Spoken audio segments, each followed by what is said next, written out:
Bayer is a name you trust for aspirin. But in 1925, they merged into IG Farben, the devil's chemist, and began selling something far darker: pharmaceutical heroin. The Nazis didn't just build their war machine on steel and propaganda. They engineered an entire arsenal of opioids to turn ordinary men into emotionless killers. Post-war trials uncovered internal memos revealing special projects where human empathy was surgically erased, not through ideology, but with drugs. How did a household brand create the chemistry that enabled the Holocaust? And what if the legacy endures in ways we're only starting to see? This is the darkest side of Nazis on heroin, where the line between medicine and monstrosity vanished. In 1925, 6 of Germany's chemical giants, Bayer, BASF, Hoechst, Agfa, Casella, and Chemische Fabrikale, merged to form IG Farben. Overnight, it became the world's largest chemical conglomerate, controlling everything from dyes and pharmaceuticals to explosives and synthetic fuels. The press called it a titan of modern science. Behind the polished public image, internal memos revealed a different ambition: to become indispensable to Germany's future, no matter the cost. By the time the Nazis came to power, IG Farben was ready. Its scale and resources made it the regime's go-to partner for any project requiring chemical or pharmaceutical expertise. Internal memos outlined a vision: a chemical toolkit that could dull pain, erase fear, and keep soldiers on their feet no matter the conditions. Opioids topped the list: morphine for the wounded, heroin for stamina, and synthetic substitutes to cover any shortages. Cocaine and stimulants were added, promising sharper focus and endless energy. The goal wasn't just to heal, but to shape the mind and body for battle. By the early 1930s, IG Farben's catalog included every major painkiller and sedative known to science, along with experimental compounds still unnamed outside the lab. Eukodal was the brand name for oxycodone, a powerful opioid first synthesized in Germany in 1916 by chemists Martin Freund and Edmund Speyer. Unlike morphine, which could leave users sedated and slow, Eukodal was prized for its rapid onset and strong pain-killing effect. German pharmaceutical guides from the 1930s listed it as a top-tier analgesic, available in 5 milligram tablets and injectable ampules. Wartime formularies described Eukodal as ideal for battlefield medicine: fast-acting, potent, and less likely to knock a soldier out than morphine. That meant wounded troops could stay alert, but still feel almost nothing. What set Eukodal apart wasn't just its strength, but how it worked in the brain. Oxycodone attaches to mu-opioid receptors, blocking pain signals and flooding the user with a sense of well-being. At the same time, it can dull emotional responses, making fear, guilt, or empathy fade into the background. Doctors noticed that patients on Eukodal reported feeling detached, almost as if nothing could touch them. German research institutions took note. Clinical papers from the late 1930s highlighted Eukodal's ability to suppress emotional distress as well as physical pain. For military planners, this was more than a medical breakthrough.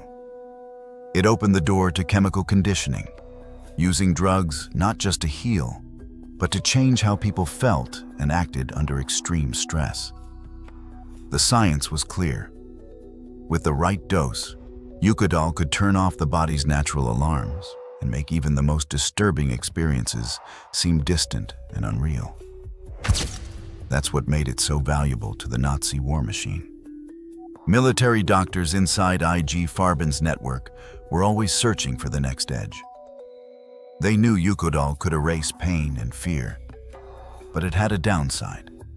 It slowed the body. Cocaine, on the other hand, did the opposite.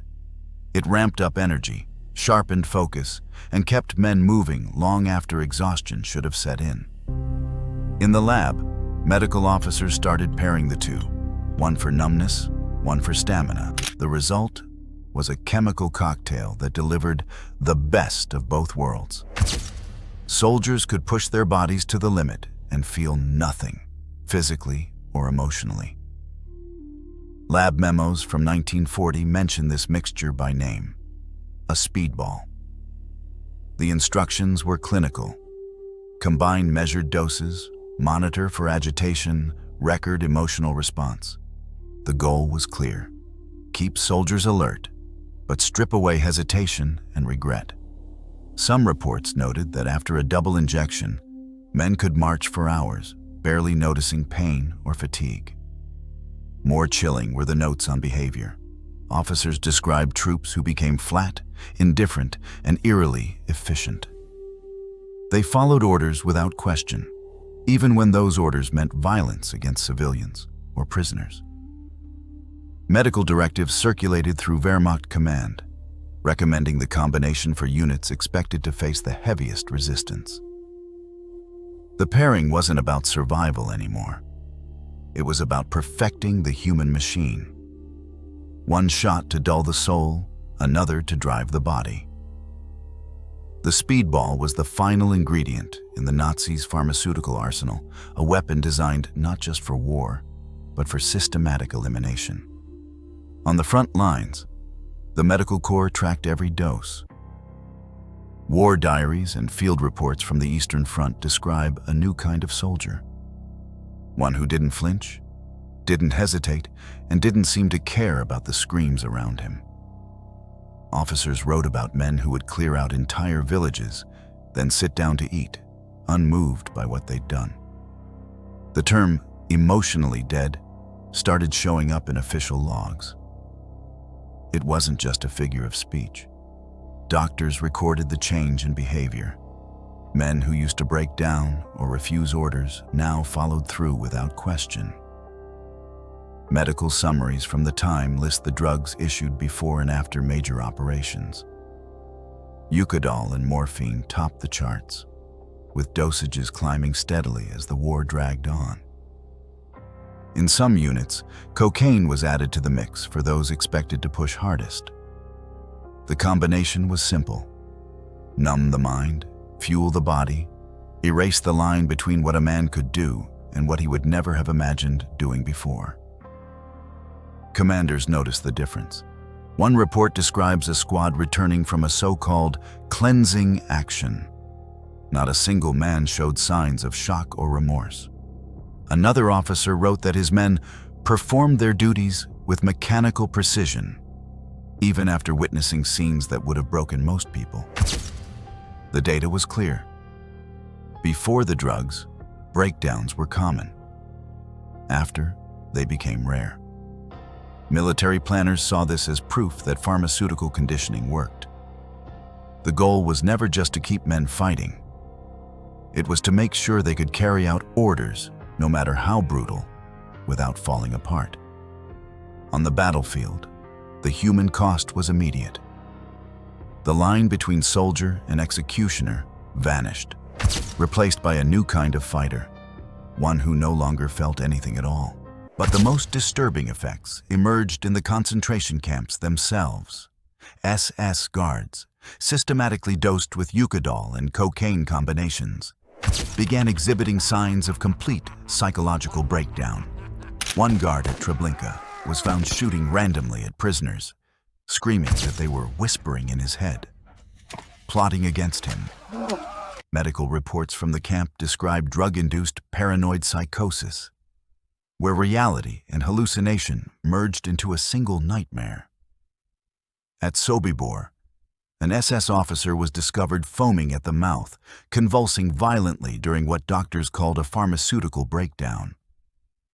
He had been injecting himself with double doses of the speedball mixture, trying to numb himself to the daily horror of mass execution. Perhaps most chilling were the reports of guards laughing maniacally while conducting selections on the camp's arrival ramp. Witnesses described men who had become completely detached from human reality, treating mass murder as if it were a mundane administrative task. By 1943, internal SS reports described officers as unstable, unpredictable, and completely detached from normal human responses. The drugs didn't create the hatred that fueled the Holocaust, but they removed whatever thin line was left between orders and total systematic violence. Helmut Vetter arrived at Auschwitz with a medical degree and a contract from Bayer. He didn't wear a lab coat. He wore an SS uniform. Payment ledgers from the camp show Vetter received direct sums for every pharmaceutical experiment he completed. The arrangement was simple. The SS supplied prisoners, Bayer supplied the drugs, and Vetter supplied the results.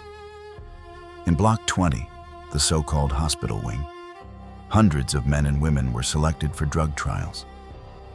They weren't patients. They were test subjects. Orders from Bayer requested data on new compounds, antibiotics, painkillers, and experimental treatments. Vetter's job was to deliver that data, no matter the cost. The experiment started with injections. Some prisoners were deliberately infected with typhus or tuberculosis, then given trial doses of Bayer's latest pharmaceuticals. Others were injected with unknown compounds, their reactions recorded in neat columns on Bayer's forms. If a subject died, Vetter noted the time and symptoms, then requested another. Payment records from the Nuremberg trials show Bayer paid the SS by the head. 150 Reichsmarks per woman, sometimes more for children. When a batch died, Vetter sent a memo asking for replacements. The company responded with more drugs and another round of funding. Testimonies from surviving prisoners describe weeks of fever, pain, and hallucinations. Some were left untreated to provide a control group. Most died within days. For Bayer, the results were profitable. Internal correspondents praised Vetter's efficiency. The data he produced filled corporate archives, later cited in patent applications and scientific papers. At the end of each trial, the dead were removed, the ledgers balanced, and the experiments continued. Block 20 became a human laboratory, run for corporate gain under the cover of war.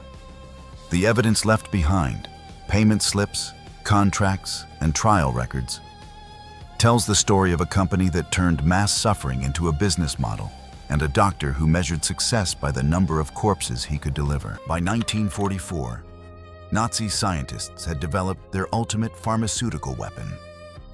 Codenamed D9, it combined the most potent elements of their drug arsenal: 5 milligrams of Eukodal, 5 milligrams of cocaine, and 3 milligrams of methamphetamine. This wasn't just another stimulant. It was designed to create the perfect killing machine. A soldier who felt no pain, no fear, and no empathy. The testing ground was Sachsenhausen concentration camp, where prisoners were forced to march for miles, carrying heavy equipment while under the drug's influence. Camp records show subjects walked for 55 miles without rest, their bodies moving mechanically even as their minds shattered.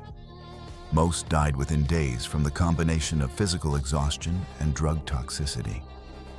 But Nazi researchers considered this acceptable losses in pursuit of their super soldier. The plan was to mass-produce D9 for Germany's final desperate military operations, turning ordinary soldiers into chemically enhanced killing machines who could fight until their bodies literally gave out. Theodor Morell kept a meticulous logbook. In it, every injection, pill, and powder given to Adolf Hitler was recorded with clinical precision. By 1944, the notes show a steady climb. Eukodal, 20 milligrams at a time, sometimes daily, sometimes twice. Cocaine drops for sinus pain. Methamphetamine tablets for energy. Morell called them vitamin injections, but these were no ordinary supplements. Hitler's veins ran with a pharmaceutical mix powerful enough to flatten most men. He trusted Morell completely, even as his inner circle grew wary. Visitors described the Führer's hands shaking, his skin pale and clammy, with wild mood swings that left him shouting one minute and staring blankly the next. The medical records tell the rest. In July 1944, Morell began combining Eukodal with cocaine for what he called a speedball effect. These were not isolated doses. Over 3 months, Morell's notes list more than a dozen double injections, each one stronger than the last. By autumn, Hitler's dependency was obvious. He needed his morning shot just to function. When supplies ran low, he grew paranoid and withdrawn, convinced his staff was plotting against him. Cabinet meetings turned chaotic. Witnesses reported Hitler drifting in and out of focus, his speech slurred, his decisions erratic. One day, he would order a counterattack with imaginary divisions. The next, he would disappear for hours, lost in a pharmaceutical fog. Morell's records show no sign of restraint. If Hitler complained of pain, he got more Eukodal. If he was tired, another stimulant. The regime's fate was now tangled up with the drug habits of its leader. Military orders grew more desperate, disconnected from reality, as Hitler's addiction deepened. The war was being run by a man whose mind was shaped day after day by the needle and the pill. Fritz Termeer sat at the head of Bayer's boardroom table in 1956. The same man whose name appeared in Nuremberg trial transcripts for planning pharmaceutical experiments at Auschwitz. Board minutes from that year show his signature beside decisions to expand Bayer's reach into new markets. 7 years in prison didn't end his career. It just paused it. He wasn't the only one. Across West Germany and the United States, men who had overseen wartime drug research or supplied chemicals to the SS quietly resumed work. Operation Paperclip brought dozens of former Nazi scientists into American laboratories. Their expertise in pharmaceuticals and chemical engineering was too valuable to leave behind. Among those recruited were the very researchers who had perfected D9 and other pharmaceutical conditioning techniques. Declassified CIA documents reveal that Nazi drug research became the foundation for American military enhancement programs during the Cold War. The same methods used to create emotionless SS killers were adapted for U.S. Special Forces and intelligence operations. University research institutions across America received former Nazi scientists who continued their work on pharmaceutical conditioning under new names and with government funding. Inside Bayer, the old playbook returned. Corporate records show efforts to erase traces of wartime collaboration. Internal memos discussed how to handle press inquiries about the company's past, and legal teams combed through archives to destroy incriminating documents. Publicly, Bayer presented itself as a pioneer in medical progress. Privately, the company continued to develop and market powerful opioids, using research that had started in the darkest corners of the Third Reich. The consequences didn't end with the war. In the United States alone, more than 500,000 people have died from opioid overdoses since 1999. Pharmaceutical companies pushed drugs like oxycodone and heroin as safe solutions for pain, echoing the same marketing tactics used decades earlier. Congressional hearings and CDC reports lay out a trail of misleading studies, aggressive sales campaigns, and systematic denial of addiction risks. The names on these documents aren't always the same as those from the IG Farben era, but the strategies are familiar: deny, delay, deflect. Termeer's return to Bayer's boardroom was more than a personal triumph. It was a warning. When profit comes first and accountability disappears, the same patterns repeat. The legacy of wartime pharmaceutical crimes is not just a matter of history. It's a crisis that continues to claim lives today. By 1944, Adolf Hitler was receiving up to 20 milligrams of Eukodal per injection. Opioids developed and supplied by the same corporate giants who profited from both civilian medicine and Nazi war crimes.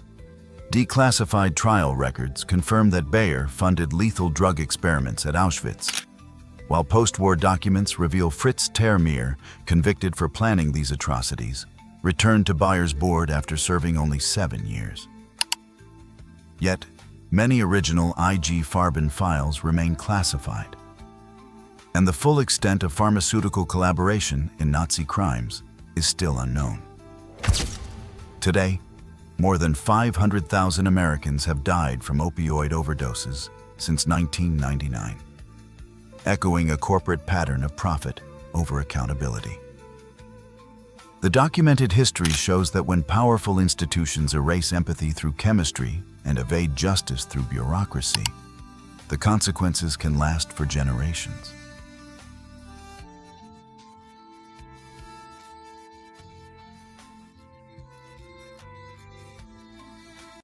Only by confronting the evidence and demanding transparency can society prevent these cycles from repeating.